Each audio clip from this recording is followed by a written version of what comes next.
Hey guys, good afternoon. Welcome to the 330 Sports Show. Today is Tuesday, September 21st, 2021. We are live from Youngstown studio, and I'm your host, Justin Coffin. So, with today being that day, I thought I'd play this here, start right off the bat. You only get this once a year, so.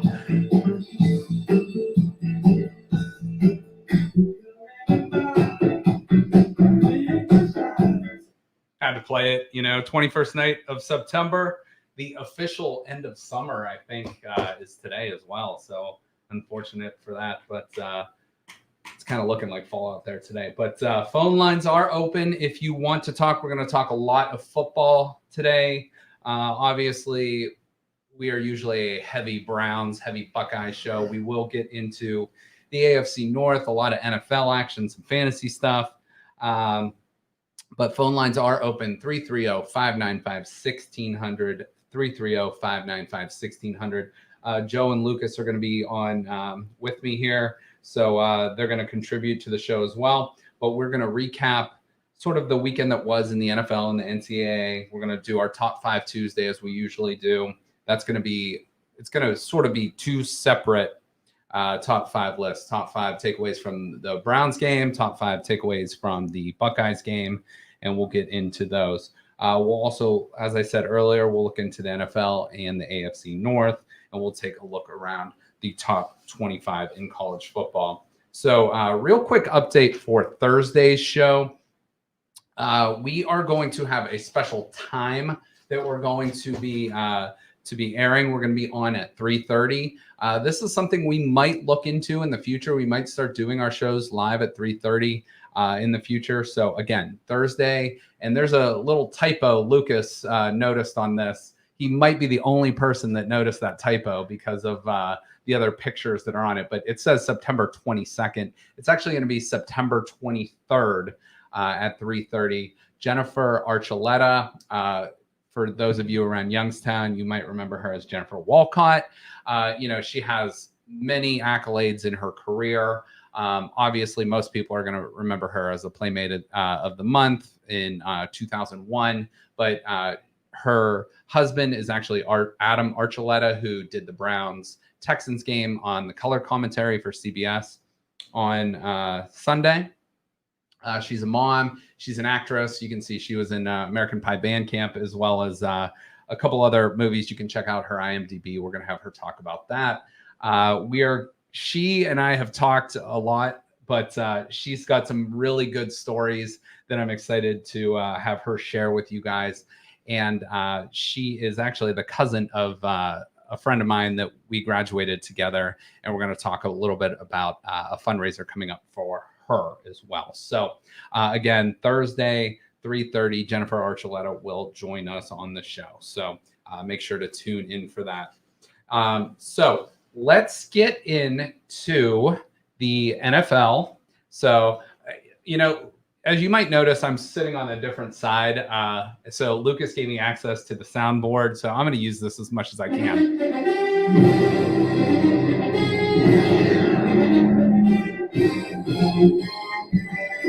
All right, so we're going to start with the NFL. We're going to get into the Browns top 5, my top 5 takeaways from the Browns-Texans game this past weekend. So we're going to start with Joe Woods and the defense. So if you're a Browns fan, if you're a Buckeye fan like me, the defense has been sort of the issue in this early on season with both the Browns and the Buckeyes. So the Browns did show some good signs, some signs of life.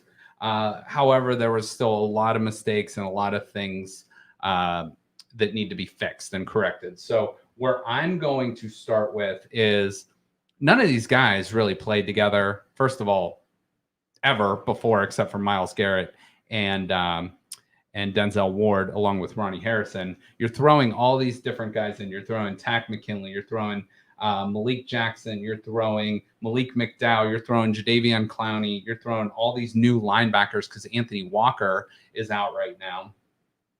He's your green dot guy, the guy that calls the defense. And then, Taki went out and a few others. So you got Greg Newsome, You have John Johnson III. You have Troy Hill, who, again, is from Youngstown. So you got all these new guys coming in on defense. Most of them didn't play a preseason game. And, not to mention Grant Delpit finally made his debut. That's going to be one of the other things I talk about here. But, a lot of new guys in a new system trying to figure it out. So basically, this is sort of a real game that is played like a preseason game in a sense for the defense. I looked at some of the Pro Football Focus numbers, and Denzel Ward, John Johnson III, and Troy Hill were three of the Browns. They played 19 guys on defense.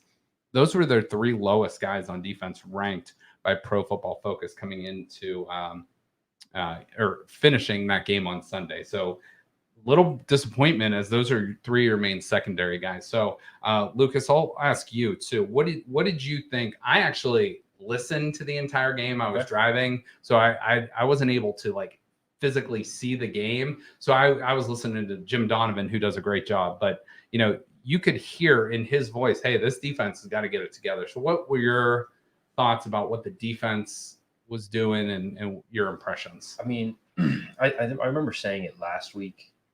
If they came out and played the exact same way they played against the Chiefs, they'd win. And I think that's what I saw. And, we might be discredited the defense against the Chiefs because we're like, oh, this is the Chiefs. They're going to be good. But when the same result happens against the Texans, right? I mean, obviously we won, but that's because our offense, played very well. And I think we played the exact same, no evolution from the first game. But yeah, I think things need to get tightened up a little bit. And, you can't just rely on a couple guys. You guys got to work. I mean, like you said, it's also new. The guys are brand new to the system and playing together. So I think, not the worst performance, obviously. No. But, again, you take it, you look at Tyrod Taylor. He went out of the game. They bring in Davis Mills, who, rookie from Stanford, didn't look great. But those first couple drives, the Texans looked pretty good. And it was a 14-14 game. And, they moved the ball pretty regularly on the Browns. Tyrod Taylor even had a scramble to get in. There was a running back. I think it was Phillip Lindsay, just caught a screen pass or something, just, rolled right into the end zone. So, there's definitely mistakes, but it's nice to be able to correct those mistakes in a win. So, for sure. Yeah. And, a couple other things from this game we'll get into here. So no OBJ, obviously, again, week 2, has missed the first 2 weeks. Jarvis Landry gets hurt on the second play of the game. He did make a catch and extended. He has some sort of active streak of, each game he's played, he's had consecutive catches, but he is going to miss the next 2 or 3 weeks with a strained MCL. Luckily, it's nothing serious. Yeah. But because he is the guy that kind of is the leader of this wide receiver core. Odell Beckham, probably, obviously, the most talented, but Jarvis Landry gets everybody set where they need to be, fixes routes that might be mistaken, has that leadership role. Yeah, he's the glue. He's the That's glue a great word to say for him. And I think that they're going to struggle probably without him. Or, is OBJ confirmed out? I've actually heard they're trying to get him ready for Sunday. Obviously after the Jarvis injury, he might be the guy that has to come in and step up and not just be the most showy of the wide receivers, but actually become that glue that they're missing now. And Jarvis Landry is that guy, like you said, he is the glue. He does that gritty work. He'll get you that 6-yard gain on 3rd and 5, or he'll go over the middle and take a big hit to get you a first down, or to move the chains, or whatever it might be. He'll sacrifice his body blocking, and he does a lot of the dirty work that doesn't necessarily show up on the stat lines that the Browns need. So these guys are going to have to pick it up, and they do have some really highly touted guys that we heard about. Donovan Peoples-Jones, who so far in the first 2 games has not done much. We've heard about Rashard Higgins over the last couple of years, so these guys are going to have to step up. Rashard Higgins, obviously, Peoples-Jones. What I loved was Demetric Felton's debut. He had a phenomenal debut. He only played 3 plays, but they were all impact plays. And the one where he got into the end zone was fantastic. Amazing. I mean, it was like a video game, like the way he was spinning and, breaking tackles and got out of there. So Demetric Felton is going to be an impact performer for the Browns. 100%. And I think in Jarvis Landry's absence, you probably just plug him in, maybe in the slot. You put Higgins, you put Peoples-Jones, and Anthony Schwartz might have to step up, get a little bit more playing time, stuff like that. Baker did throw one pick in this game, right, which actually led to him, take a deep breath because he made a tackle and got hurt, which it looked pretty serious, or sounded pretty serious, I should say. But luckily he is healthy. But that interception was sort of Anthony Schwartz not kind of giving up on the route, it sounded like. Yeah. And I still have not seen that, but it sounded like from the broadcasting booth that he should have helped his quarterback out a little bit. Yeah. And that's, again, rookie mistake. I mean, you get told a route to run, you're going to run the route. Mm-hmm. I mean, in the NFL first year. Yeah, right. I can only imagine the nerves, Exactly. They're going to be missing, their big utility guy with Jarvis. So somebody's going to have to step up, or they're just going to have to switch the way they play until he comes back. Exactly. Well, and it's nice to have those 3 tight ends you can count on. You got 2 stud running backs. Oh, yeah. You do have some. We always heard preseason about the Browns' depth, and that's what they're relying on right now. You had Wills go out a little bit. He did not look great from what I understand on Sunday. Chris Hubbard was not healthy. So you had other guys filling in positions. You have Jarvis Landry out, and your top 2 receivers out. So guys have to step up, next man up. Hopefully Odell Beckham will be able to play. I did see him post this cryptic picture on I believe it was Twitter or Instagram. And so for those listening on podcasts, when we release this on podcast, it is basically, it looks like some greyhounds getting out of the gate. And then there's a cheetah or, some sort of jaguar or some sort of like fast cat that's like sitting there just kind of waiting. So Lucas, let me ask you this. What's your impressions of this picture he posted? I don't know. Honestly, there's so many ways you could take it, and I feel like I just need to sit and think about it. It's one of those things. I think he just wants to stir up. Okay. And maybe it's maybe the first 2 games out the gate. Mm-hmm. Everybody else started going, but he's waiting. Okay. The predator stalks. I guess. Okay. Yeah. Like lying in waiting. Yeah. Like the tiger in the tall grass. Mm-hmm. Okay. So maybe he's just waiting to strike, and I don't know. That's what I'm seeing. Yeah. Again, it's cryptic, but you could take it in your own meaning. I think my saying is, I like what you said there, lying and waiting, but it's like, oh, hey, we're going to give these guys a head start, but when I get out of the gates, I'm going to catch them and I'm going to pass them. So I don't know, but we need you, OBJ. We're ready. It's time. So let's hope he is ready this week. If he's not, understandable. Coming off an ACL injury, that was I think it was week 7 last year. So we're about at the 11th month mark, and you see guys coming back from, Delpit came back from an Achilles, and you see other guys coming back from ACLs. Now those quick twitch movements of wide receivers and stuff like that, it might not be the easiest recovery, but it's time for OBJ. As soon as he's healthy and ready, we need him to perform, to be successful, especially once we start playing against these, top end teams, which we'll get to. So looking real quick at the stats, the Browns outgained the Texans 355 to 302. Passing yards right around 200. Again, though, Kareem Hunt and Nick Chubb Nick Chubb had right around 100 yards. Kareem Hunt had about 50. So, they are getting those big chunks and controlling the time of possession. They held the ball for 35 minutes, which means the Texans had it for about 25 minutes. So that is that much less time your defense has to be on the field. Obviously, the one turnover, I believe, was the interception by Baker and then the fumble by Peoples-Jones was his only reception of the game too. So, again, nerves, get it out of your system. But these guys, it's time to say, hey, Peoples-Jones not a rookie anymore.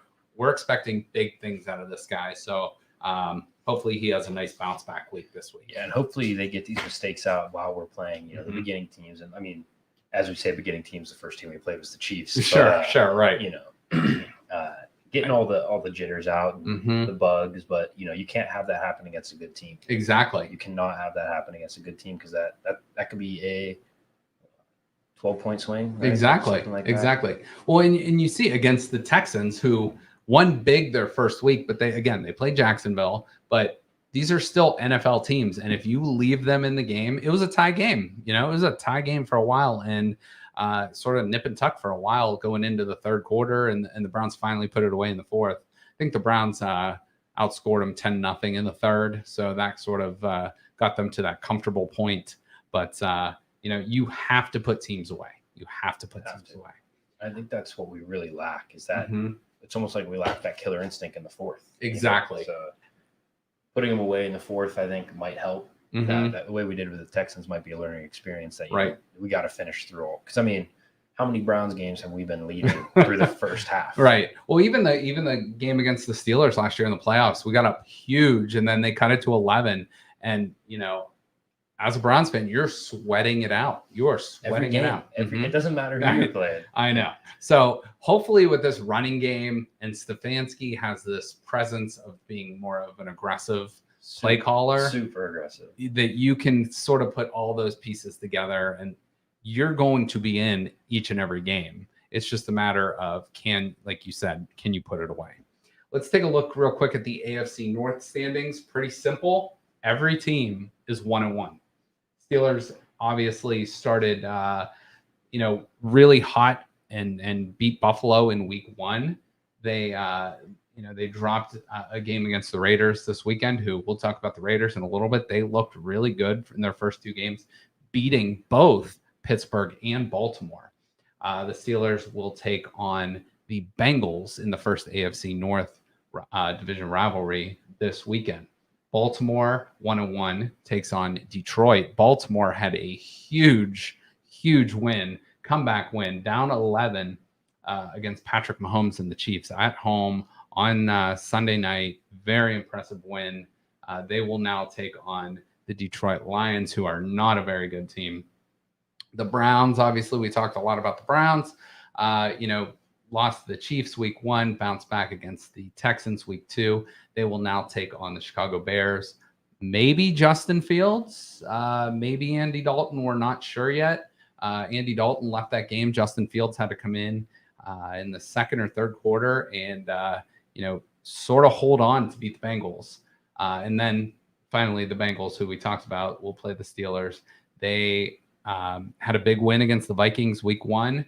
They, narrowly lost to the Bears this past weekend, and now they'll take on the Steelers. And if you remember last year, the Bengals, I believe in that second game, took out the Steelers.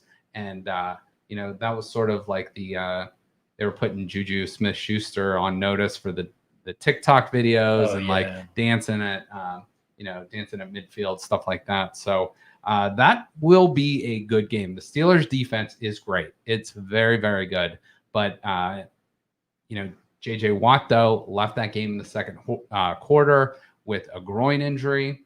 We will see what his status is. But from everything I hear, if you leave a game and you don't come back in, if it's early in the game, you leave and you don't come back, a lot of NFL, analysts will tell you that does not send a good signal for the following week. You're most likely going to be out. So we'll see. That it's kind of early in the week to see, but usually by Wednesday, Thursday, we'll know who will be playing in that game. So Bengals and the Steelers this coming weekend, and that will be part of our pick'em that we'll do. I'll talk to you more about that on Thursday.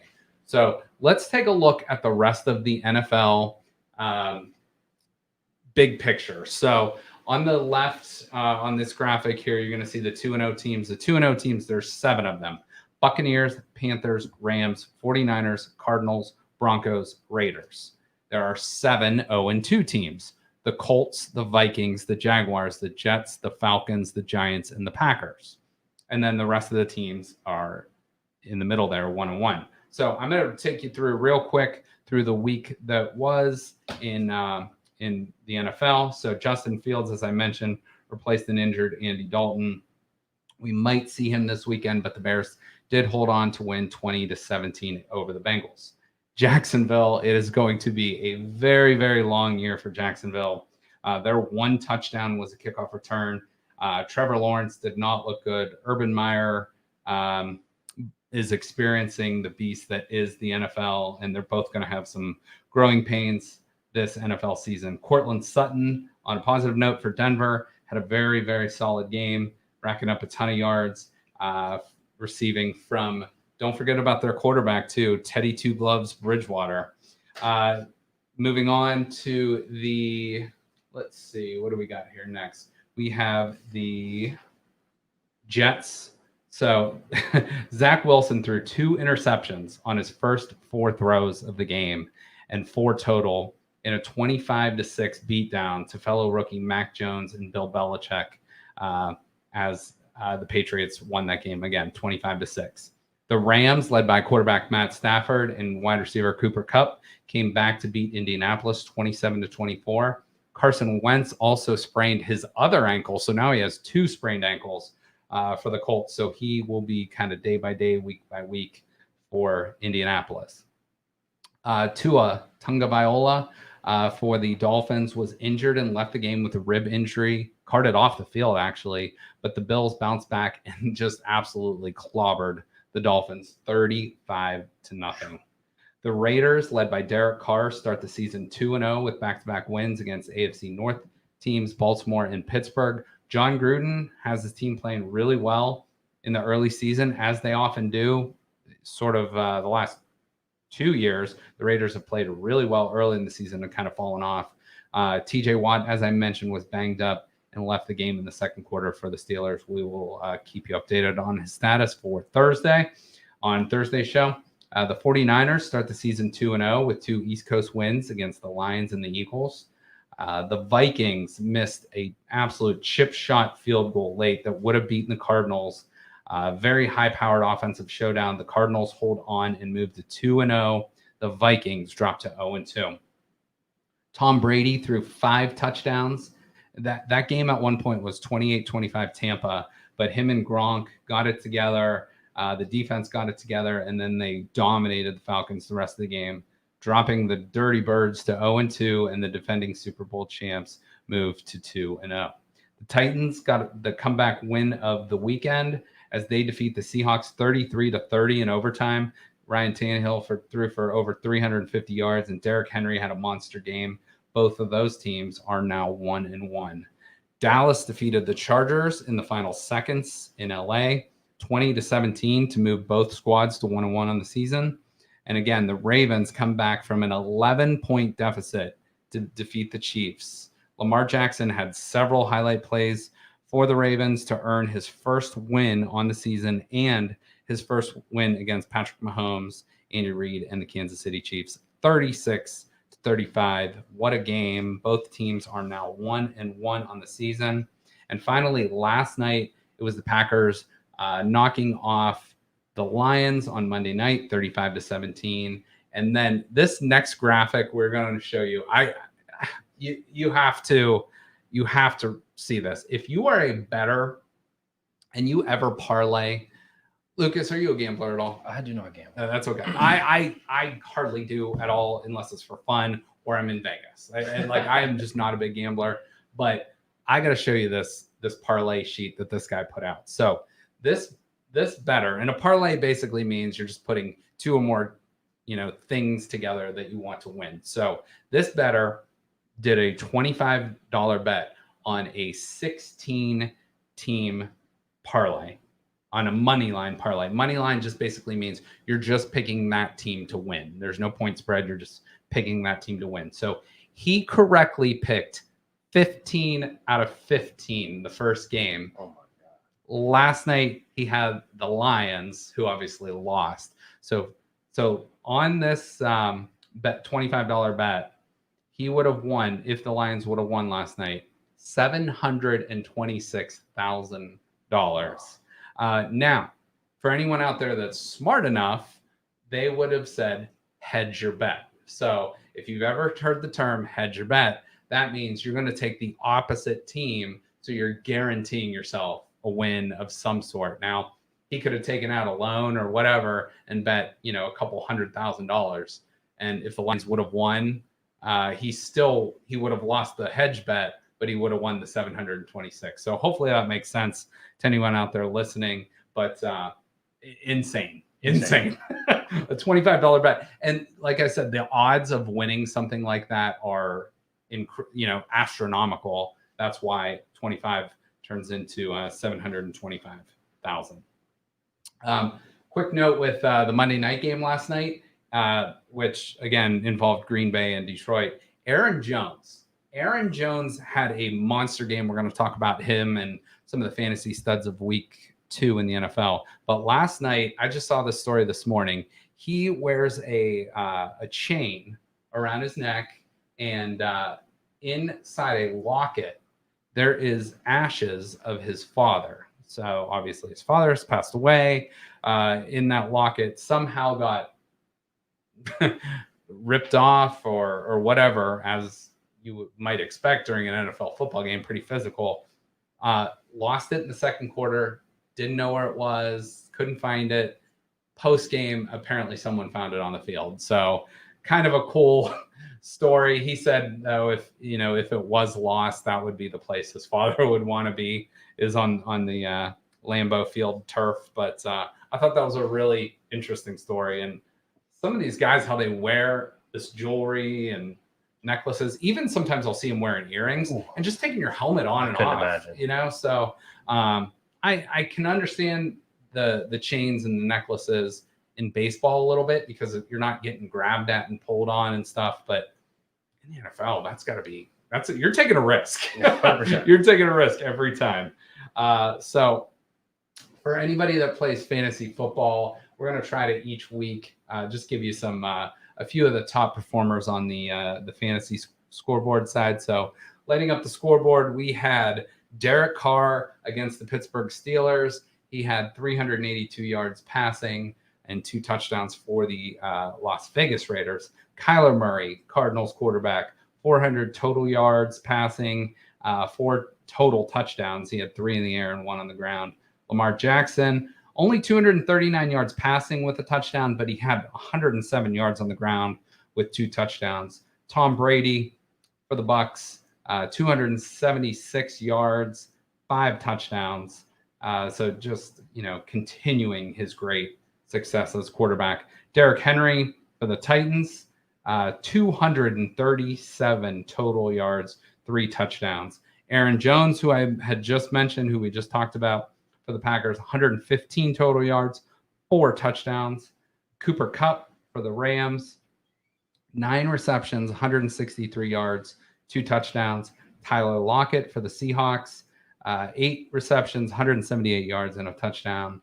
And then the best tight end performance, Gronk did have a nice game, but Travis Kelce, once again, usually the leading tight end performer each week. But for the Chiefs, 7 receptions, 109 yards, and a touchdowns. And then the Bills, Bears, and Buccaneers defenses all really, really had great, impressive performances this weekend. So, that's a look at the NFL. We'll get back into a little bit of our preview for that stuff on Thursday's show. So now we're going to switch to, I'm trying to find this stuff for college football. So much fun. I love this. So we're going to switch to college football. That's what happens when you give me charge of the soundboard. I'm gonna keep messing around with it. So I saw Homage posted this picture over the weekend. It was of Rufus, who is the mascot for OU, and Brutus, obviously Brutus Buckeye. This was about 11 years ago. I think it was Saturday. 11 years ago Saturday. I remember this game, and I'll have to get the video queued up for you guys at some point.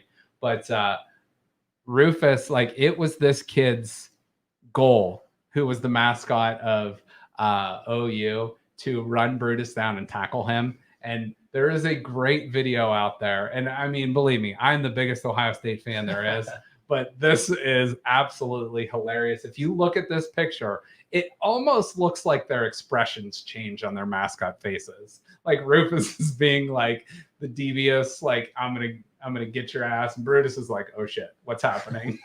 So, but this kid ended up getting suspended. But I just wanted to put that up there for two reasons. One, it was the 11th year anniversary of that, and two, that's almost how I felt as a Buckeye fan the last couple of weeks watching this great team. But it was like you're getting punched in the face as you watch it, because there were some gut punches. There was some, it felt like people were tackling you as you watched the game. So Ohio State is now 2-1 on the season.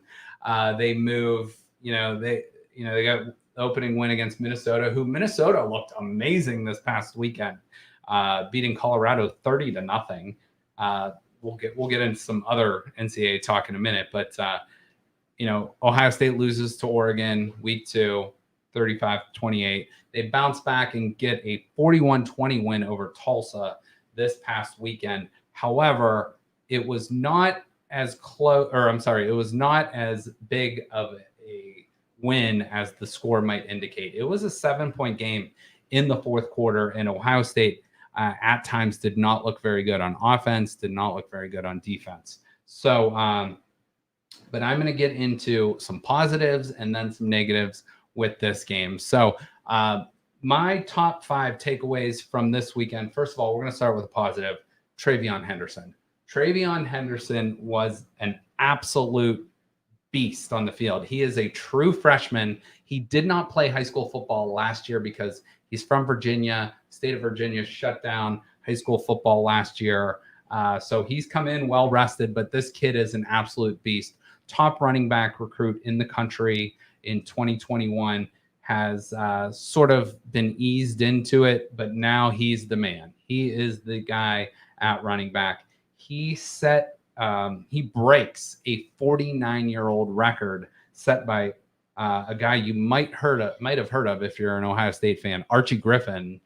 His freshman record. Archie Griffin had 239 yards against North Carolina way back when, and TreVeyon Henderson breaks the record, 277 yards rushing on the day. So that was my biggest takeaway from this game, is TreVeyon Henderson is sort of the man. He's going to be the workhorse. Mayan Williams, who started the season, had that absolutely long touchdown run against Minnesota, did not even have a carry in this game. It was crazy. Master Teague did come in. I think he had something like 14 carries, had a decent game. But TreVeyon Henderson is going to be the man going forward. Another couple things. Cj Stroud, we're going to go to next. I think he's hurt. I really think he's hurt. He is a redshirt freshman. He was around last year, but did not play very much. He does not look to run the ball. He is looking timid. He's looking hesitant. He's overthrowing. He's underthrowing. He's missing left. He's missing right.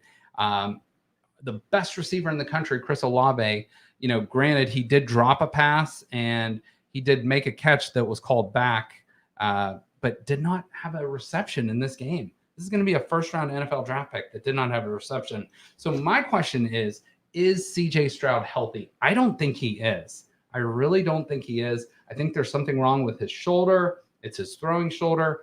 So that might throw off his accuracy. That might throw off his tendency to run because he might be timid to get hit. So I don't really know what's going on with him. I am not a person that is, the backup quarterback's my favorite player. There's a lot of fans out there that are going to say, play Kyle McCord, play Quinn Ewers, play this guy, play, Jack Miller, whoever it might be. But it might be time to play one of those backups. McCord is one of the highly touted quarterbacks that is backing him up, but he's 100% healthy. Cj Stroud might not be. So it might be time to get Kyle McCord some playing time, and not just in some garbage time against Akron this weekend, but get him in some meaningful snaps early on in that game. That's just my opinion. We'll see what the coaching staff does. We'll see what they think. They're obviously around these guys, and know their health, know their situation. They know who's doing the best at reps during practice during the week. So I'm not going to bag on the coaching staff at all. But if we're all seeing it as fans, if the beat reporters are seeing it, if reporters are seeing it, if the national analysts are seeing it, it might be time to give somebody else some reps before you get into Big Ten play. Ohio State has Akron coming up. They have Rutgers coming up. They have Maryland coming up. So 3 games that are very, very winnable that Ohio State's going to be heavy favorites in the next 3 weeks. But they really got to start getting it together before they get into some serious Big Ten play. The defense has obviously been one of the biggest question marks throughout the first couple weeks. They did not look good against Minnesota. They had 1 pressure that was a big play. They did not look good against Oregon, and they really did not look good against Tulsa. And Tulsa is not a bad team. I know they're 0-3, but their record doesn't indicate what sort of team they are. They lost to Cal Davis, who a lot of people are going to laugh at, but Cal Davis is a legit team that I think's outscored the rest of their opponents like 113-10 or something like that. So we'll see where that's going on, but there is going to be a big youth movement for Ohio State. The defense, you can see JT Tuamolo. He was the #1 defensive prospect in the country, just enrolled in school in July, and he's already out there making an impact. Denzel Burke, true freshman corner, looks like a stud. Cam Martinez was the defensive player of the game, true freshman. Jack Sawyer, true freshman. Tyleik Williams, true freshman. All these guys are playing huge minutes, huge plays, big important pressure situations for Ohio State. So, youth is being served, and that might be a good thing because some of these older guys, veteran guys, are not getting it done. Tyreek Smith, who we've heard about, Zach Harrison didn't play in this game, but Sevyn Banks only played a few snaps. A lot of these veterans we've been hearing about for years and years and years are not getting the job done. So I like what Ryan Day and the coaching staff are doing. Play these young guys, get them in, get them some experience, and that way, if they're getting experience now, by the time they roll around to Big Ten play, they've played hundreds of snaps where they can get some experience. And I saw did DJ have a comment in there earlier? He did. He said, "What's your level of satisfaction with the Browns edge rushers?" The Browns edge rushers, along with Ohio State's edge rushers, have been disappointing the first 2 weeks. I think Myles Garrett and Clowney had 1 sack against Mahomes. They didn't get one this weekend. And Ohio State, same thing, are not getting the pressure on the edge, which is putting pressure in the second 2 levels. So that's just what I'm looking at. Again, sticking with the Buckeyes too, I'm very interested to see what happens with Cj Stroud this weekend. Again, it's kind of you hate to say a freebie, but I mean, the Buckeyes are going to be 6-7 point touchdowns favorites in this game. Matt Barnes, also called the defense. That's another big takeaway from this game. He is the secondary coach. Kerry Coombs was up in the press box. Matt Barnes down on the field. I actually would want my defensive coordinator up in the booth and my secondary coach on the sidelines. And Kerry Coombs is sort of that rah-rah guy, and you want that guy on the sideline. So my humble opinion, I want Kerry Coombs on the sideline. I want Matt Barnes up in the box. But again, Ohio State is smarter than me. They're going to figure it out and get it done.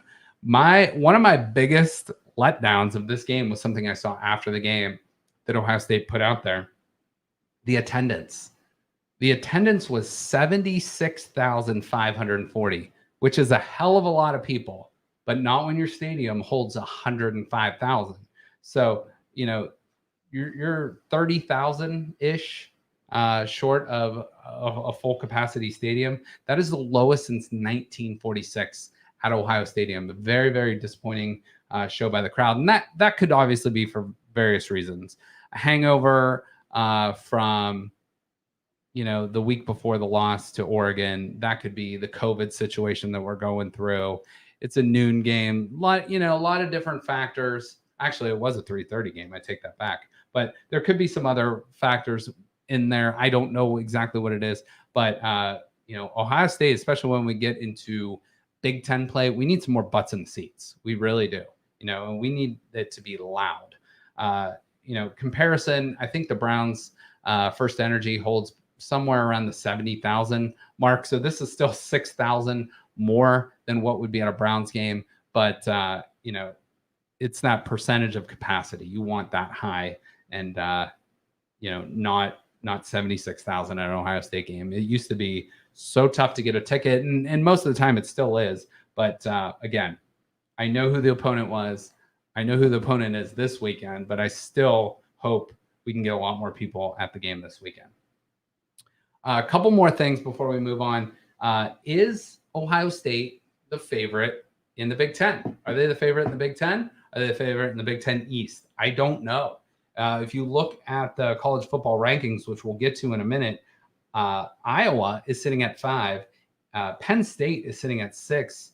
And Ohio State is sitting at 10. So we'll get to those rankings here in a minute. But you have a couple tough Big Ten opponents.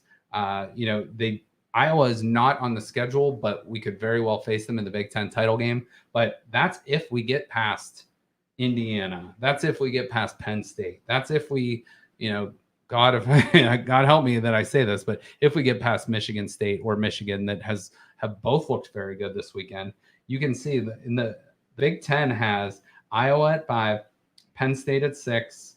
They have, let me see, who else? Wisconsin at 18, Michigan at 19, Michigan State at 20, all in the top 25. So the Big Ten is getting better. The Big Ten is getting better. So we'll see how that goes. But Ohio State's got some work to do. Let's just say it like that. All right, moving on. Here's a look real quick at the top 25 games and a look back at this past Saturday before we move on to this coming Saturday. Alabama had a narrowly squeaked out a win against Florida. So number 1, Alabama, still the most dominant team in college football, beats number 11, Florida, 31-29. Notre Dame has looked very pedestrian. They are 3-0, so give them credit. But Notre Dame, sitting at number 12, beats Purdue 27-13.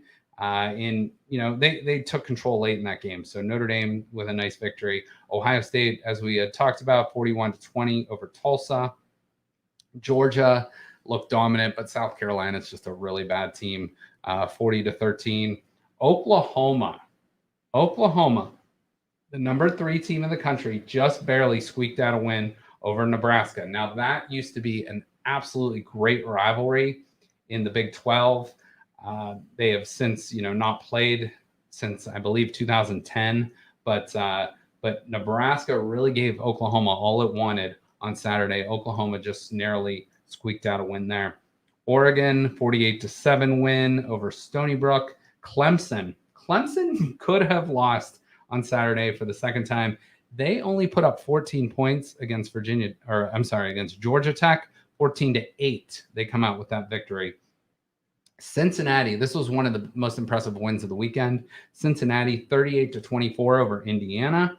Auburn and Penn State, probably the game of the weekend. Penn State in Happy Valley with that whiteout, 28-20 over an SEC team, which is always great for a Big Ten team to beat an SEC team. So as much as I root against Penn State, I was definitely rooting for the Nittany Lions on Saturday. That's a very, very big win, 28-20 against the Auburn Tigers. Fresno State comes out and beats UCLA. We'll talk about Fresno State and their quarterback here in a minute, but 40-37, UCLA has had a great start to the season, but UCLA slips up and drops this one. They had climbed up all the way to number 13 in the rankings. So Fresno State with a 40-37 win in the Rose Bowl. Virginia Tech had an opportunity to beat West Virginia, but lost in the final drive of the game. They were down to about the 5-yard line. West Virginia pulls out the 27-20 21 upset over number 15 Virginia Tech. BYU upsets Arizona State, number 23 Cougars, 27 Arizona State Sun Devils 17. Michigan State, this was a big win again for the Big Ten. However, I think Miami was pretty hyped up preseason. They stunk against Alabama. They did not look good last weekend. And then Michigan State comes in and just beats them up 38-17. Michigan, who I said they were number 25 team in the country last week. They have since moved up to number 19. They get a big win, 63-10. Now, their quarterback only threw 11 passes in that game, but they completely dominated the run game. And just a few more notes from college football. There have been 10 FCS teams. FCS is Youngstown State and formerly the 1AA versus 1A. So 10 FCS teams beating FBS teams. 2 more happened this past weekend, including YSU's week 1 opponent, Incarnate Word, beating Texas State. Akron just got their first victory of the season versus FCS Bryant. It was Bryant's first game versus an FBS team, and Akron was actually a 12.5 point favorite during the game. For the second straight week, Akron jumped out to a 14-0 lead. They lost that first time to Temple this week. Bryant came back to tie it, but the Zips of Akron pulled away 35-14. That is Ohio State's opponent this week. Bowling Green beat an FCS team on Saturday. So Akron and Bowling Green both win on the same day, and that has not been done in a while. Both teams have been very bad for a long time. So good job to those teams for taking care of business. Elsewhere in the MAC, Kent State took on their second top 10 opponent this year. Kent State is not a bad team. They're pretty decent. Kent State hung with Texas A&M for the first half. In the third quarter, it was just 10-3 and some big plays by the Aggies. Kent ended up losing by 31, but it was a lot closer than the score. Last week, Kent traveled to face Iowa, who had just been voted into the top 5. Kent lost that game 30-7, but Kent had a snap result in a safety for Iowa, and Kent fumbled on first down just 1 yard out as the running back tried to extend the ball across the goal line. So assuming Kent didn't fumble and actually got in there on the second or third or even fourth down, that's a 28-14 game. So it's really not a bad loss for Kent. They've had some really interesting results this year, but Kent State, I think, is going to be a team to reckon with in the MAC. So Kent this week travels to a Big Ten opponent, Maryland. If they can step it up and play a full game, they might have a good shot to win that game. They're not playing a top 10 team this week like they have in the past, but they did. The only team they haven't played that's not been in the top 10 was VMI, and they beat them 60-10. So Kent will travel to Maryland. We'll see how they're going to do. Now, one other quick note from Fresno State. Now, I just wanted to give this quarterback, I believe it's Jake Haener. So this game was on the Pac-12 network. Not a whole lot of people get the Pac-12 network, but I'm just going to read off my notes here. But his inspiring play and exciting ending took place. This game ended at 2:20 a.m. on East Coast time. So basically, no one really saw it unless you were a diehard fan. But Haener was originally a Washington Husky, transferred to Fresno State. The announcer said he always dreamed of playing in the Rose Bowl. He obviously played in the Rose Bowl, but it was against a team that he was facing, UCLA. He threw 2 touchdowns after being injured and had to drive them the length of the field for the second touchdown. Fresno is now ranked 22nd in this week's poll. And by my accounts, I think it's called the transitive property, where it's like if team A beats team B and team B beats C, that kind of thing. But the Buckeyes actually kind of might want to root for Fresno in a sense, because Fresno really hung tight with Oregon and actually only lost to them by 7 points earlier in the year. So,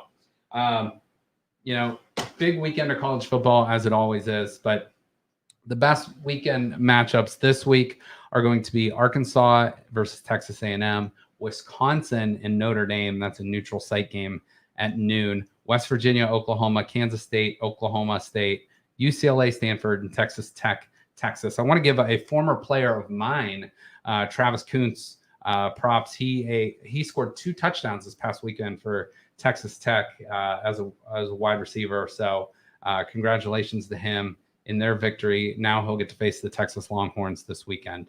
Some notable local teams playing this weekend. Akron obviously playing Ohio State. Kent State, as we talked about, will be playing against Maryland. New Hampshire is going to be taking on Pitt. Western Illinois and YSU will play here in Youngstown at 6 o'clock. And Mount Union and John Carroll will play as well this weekend. So that is a look at football. There's always a ton of football to talk on Tuesday. I would like to get to just one real quick baseball note. Jose Ramirez for the Indians. We haven't talked a whole lot about the Indians because they really haven't been relevant for the last month and a half or so. But Jose Ramirez, in especially 2 victories over the Yankees this past weekend, just was dominant. But for the season, he has a 264 average, 35 home runs, 96 RBIs, 103 runs scored, and 24 steals. It is really time for the Cleveland Indians to lock him up. And if you, if you want to, the Dolans, here's what they need to be doing. A, B, C. A, always be B, C, closing. Always be closing.